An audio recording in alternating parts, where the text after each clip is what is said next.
Hello viewers, welcome to radio Dwarka की पैसे की पाठशाला। पैसे की पाठशाला हमारी एक ऐसी सीरीज है जिसमें हम आपको basic and fundamental financial terms के बारे में अवेयर करते हैं एंड उनकी जानकारी देते हैं। हमारी अभी की सीरीज में हम सिबिल के बारे में बात कर रहे हैं, जिसमें हम ऑलरेडी 2 एपिसोड्स कवर कर चुके हैं, जिनका लिंक आपको डिस्क्रिप्शन बॉक्स में मिल जाएगा। इन 2 एपिसोड्स में हमने कवर किया था what is CIBIL, its importance and क्या ऐसी मिस्टेक्स हैं कॉमनली जो लोग करते हैं जिससे सिबिल का स्कोर खराब होता है। आज हम आते हैं उस एक कॉन्सेप्ट पे जो सब लोग जरूर समझना चाहते हैं कि ये सिबिल स्कोर कैसे बनता है। सो सिबिल स्कोर होता क्या है? सिबिल स्कोर जैसे हम जानते हैं वो एक नंबर होता है, एक 3 डिजिट नंबर होता है जो रेंज करता है फ्रॉम से 250, 300 से लेके मैक्सिमम 900 तक। वो स्कोर बताता है कि आपकी फाइनेंशियल क्रेडिट वर्दीनेस कितनी है और क्या आप लोन के लिए एलिजिबल हैं या नहीं। हम सब सिबिल स्कोर को यूज करते हैं जब हमें कोई लोन लेना होता है एंड जब वो एक नंबर हमारे सामने आता है तो हम कंफ्यूज रहते हैं या समझना चाहते हैं कि ये स्कोर बना कैसे, या व्हाट आर द कंपोनेंट्स जिस वजह से मेरी क्रेडिट वर्दीनेस डिसाइड होती है। तो आज हम वही 4 कंपोनेंट्स के बारे में डिस्कस करेंगे। सिबिल स्कोर के ये जो 4 कंपोनेंट्स हैं जिनके बारे में हम आपको अब बताएंगे, वो ही आपका सिबिल स्कोर डिफाइन करते हैं। सबसे पहला कंपोनेंट है यानी कि आपकी पेमेंट हिस्ट्री, जो कंट्रीब्यूट करता है 35% of the proportion to which the score is calculated. Payment history यानी कि आप अपनी पेमेंट्स टाइमली करते हैं या नहीं, चाहे वो अपने क्रेडिट कार्ड की हो, कोई ईएमआई की हो या कोई भी लोन लिया हो उससे रिलेटेड एस्पेक्ट।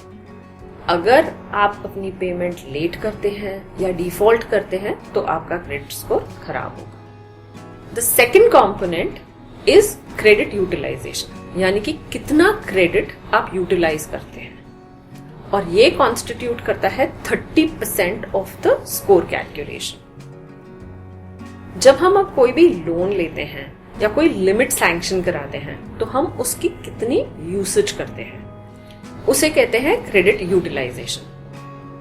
आइडियली हम कहते हैं कि आप अप्रॉक्स 30% तक ही यूटिलाइज करें।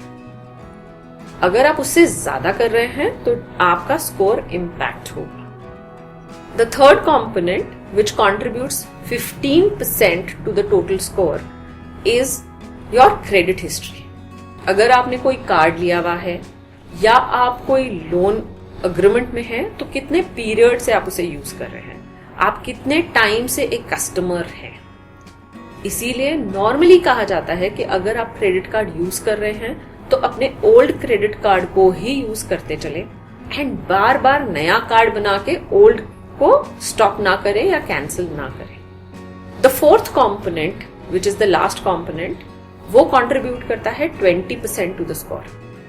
दैट इज आपका क्रेडिट मिक्स, या आप कितनी इंक्वायरीज करते हैं अपने स्कोर के लिए। क्रेडिट मिक्स होता है कि कितने टाइप्स ऑफ लोन्स हैं आपके पास, सिक्योर्ड लोन्स है, अनसिक्योर्ड लोन्स है, या किस टाइप के लोन्स हैं। जितने सिक्योर्ड लोन्स होंगे डेफिनेटली आपका स्कोर बेटर होगा। एंड इंक्वायरीज का पॉइंट इसीलिए आता है कि अगर आप अपना स्कोर बार बार चेक कर रहे हैं या आपके बिहाफ पे कोई एजेंसी आपके लिए स्कोर चेक कर रही है तो इसका भी एक नेगेटिव इम्पैक्ट पड़ता है। क्यों? क्योंकि सिबिल को ऐसा लगता है कि आप लोन लेना चाहते हैं या आप इन सर्च ऑफ लोन हैं।